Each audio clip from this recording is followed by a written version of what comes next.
Hey guys, welcome to episode 2 of Diving In This Week.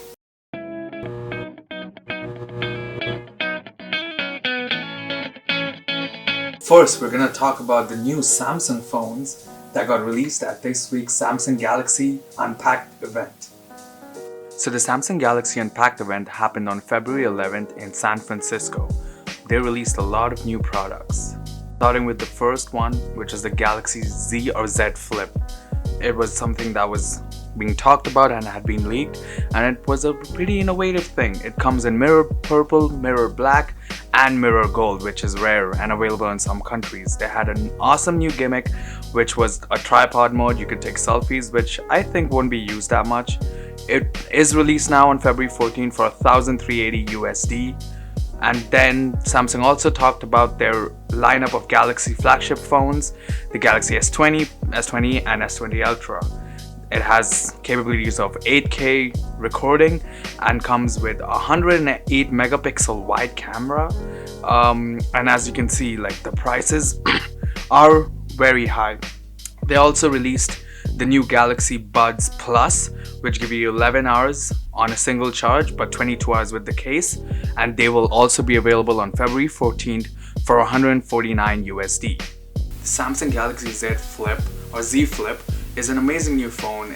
It's a foldable glass panel, which is something that Samsung is talking about. The hinge is something that they're extremely proud of. It has zero gaps, so no dust or no residue will be in there. What really amazes me is still has the tech from last generation in it. Samsung could have easily implemented the latest generation, but I think that was because they wanted to save it for their Galaxy lineup of phones. Next, we're going to talk about how the coronavirus outbreak has again affected a huge major event. We're talking about the Formula 1 Chinese Grand Prix, which is held in Shanghai every year. Chinese Grand Prix was the location where the Formula 1 celebrated their 1,000th race ever. Formula 1, being the most technical and most advanced motorsport on the country, is now cancelling its event or postponing it indefinitely. With space for 200,000 spectators, the Chinese Grand Prix is a huge Formula 1 fixture. But large crowds and coronavirus don't mix. And now confirmation, the Shanghai race due in April is off, postponed indefinitely. Obviously disappointed, but we understand. I mean, I think we largely expected, this to happen. It's a tragedy that's happening in the world. I would like to go to China and not have the virus, and for everyone to be safe and to race like we should. But at the moment, it is unsafe for us to go, and that's how it is. It's not hard to see why numerous events have been cancelled. Parts of Shanghai are in shutdown, and the world is watching China's response to the virus. Next, we're going to talk about the war in Syria. There's a location called Idlib. It's being faced by a lot of cold weather, and it's been hard for the folks that are there to survive. Take a look. Fatoma is burning her own clothes to try and keep family members warm. They recently arrived in this freezing makeshift camp in the town of Atma in Idlib province. We fled our homes in Aleppo. We couldn't live anymore under constant bombardment and airstrikes. We saw children dying in front of us. We came here. It's tough. I'm sick. I have leukemia, and the smoke from the heater is suffocating. Fatoma and her family are just some of the many war refugees suffering cold, overcrowding, and fear of what might happen next. In the last 4 days alone, around 150,000 Syrians fled their villages as government forces closed in to capture rebel-held Idlib. As the humanitarian crisis deepens, aid agencies are overwhelmed with growing demands for tents, blankets, stoves, warm clothes and food. The internally displaced have often been forced to move many times over the last few months, and each time they were hoping this would be their last, that they would finally settle and start a new life. But the 9-year war grinds on, and the rebels are losing ground, and for almost 4 million people in Idlib and on the outskirts of Aleppo, it's probably just a matter of time before they pack and run away, seeking another shelter in a safe area. they've been in a war-vested country for such a long time and they have to keep moving to just survive. It's a very sad story, but I just hope that the war is over soon and these little children grow up and have a better way of life and help Syria build up to a country to once what it was. Next, we're going to talk about Meghan Markle and Prince Harry. People magazine has reportedly confirmed the couple have let go of their 15 members of staff that many are saying is further proof they have no intention of moving back to the UK for the foreseeable future. This week, speculation surfaced the couple were looking at a house in Toronto's exclusive Rosedale neighborhood, while other sources saying they're also looking at homes in Meghan's hometown of Los Angeles. Meghan and Harry also made a surprise visit to Stanford University to meet with professors to discuss a new charitable foundation they're working on. It's been reported they flew commercial from British Columbia that included a layover in Seattle. And finally, for this week's deep dive, we're going to talk about all the protests and everything that's happening in India and what the Citizenship Amendment Act actually is.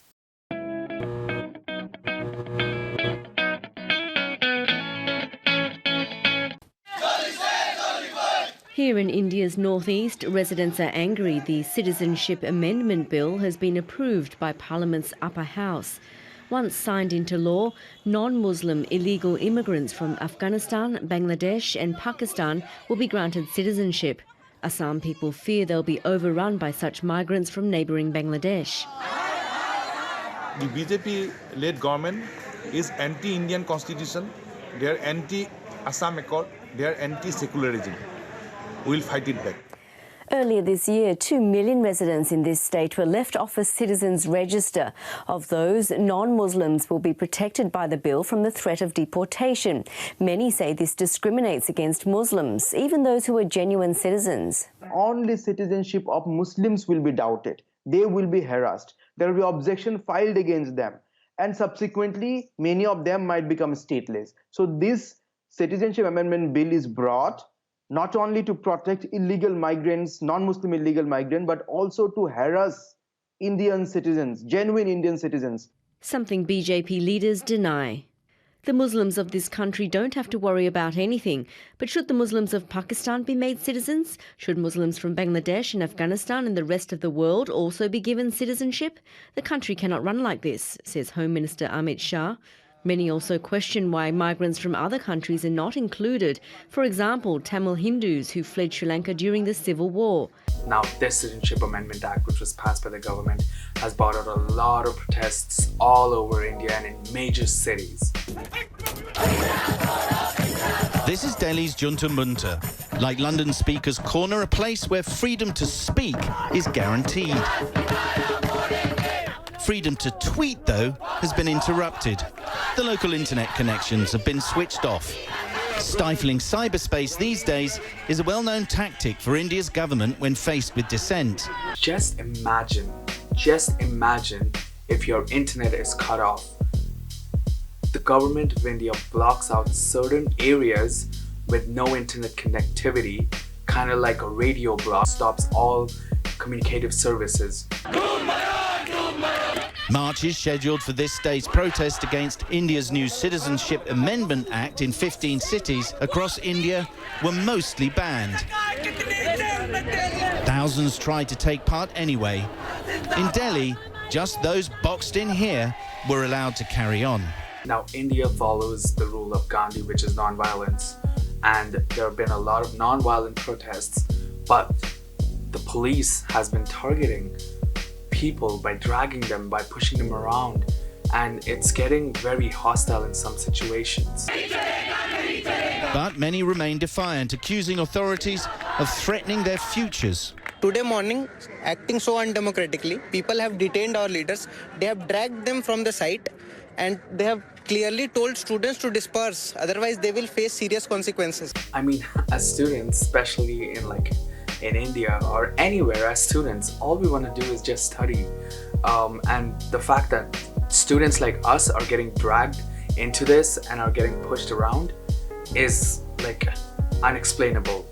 But this takes a massive turn when there was an open firing done at a student. Well, Ankit, as far as we know right now, Shadab Farooq is stable. He was taken in for a minor surgery that has happened because the bullet was in his left arm, and that surgery is currently going on, and the doctors have told us that currently his condition throughout the surgery was stable, and he was brought to the AIIMS Trauma Center.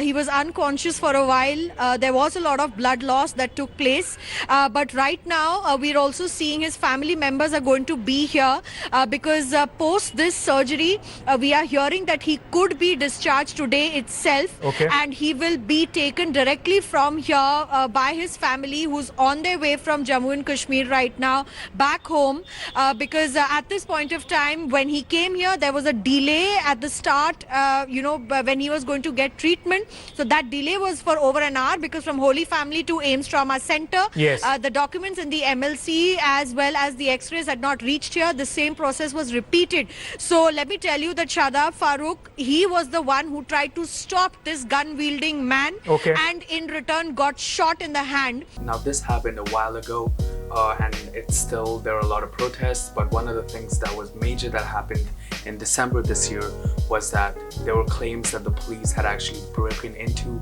a university called Jamia Millia Islamic University and actually beat students who were actually just studying and reading, and the students were claiming that the police were actually hitting them and pushing them. Why I'm talking about it today is because just 2 days ago a new CCTV footage was actually released from the school that actually shows exactly what the students were. 2 months after violence rocked the Jamia Millia Islamia campus in New Delhi, a new video, purportedly the CCTV footage from the old reading hall, has emerged. The new footage is a full-length CCTV footage from December 15 and captures what happened at Jamia's old reading hall. The video shows Delhi police personnel in riot gear entering the hall and beating up students who were studying, and they were being beaten up with lathis. In the footage, students can be seen sitting in the reading hall as the Delhi police storms in and starts hitting them with batons and damaging property. The police continued beating the students as they tried to flee. The Jamia Coordination Committee, a group comprising students and alumni of the varsity, has released this footage on Facebook. Having seen all that, my thoughts are, sure, there is a new Amendment Act. Sure, there are non-violent protests. But why are simple citizens getting harmed and getting beaten? Not even grown people, but like students that are just there studying. Police are heading in and just beating them out. This is not something that our country was born on, and this is not something that India is about. The fact that simple students are getting harmed is beyond unacceptable, and I just hope that something is resolved and something is done soon about. So that was episode 2 of Diving In With Me. And now the question of the week is, do you think the Citizenship Amendment Act is actually targeting certain sectors, certain religions in India, or do you think it is a right call by the government? Please let me know in the comments down below or PM me, but I'll see you next week. Like, comment and subscribe, and thank you again for watching.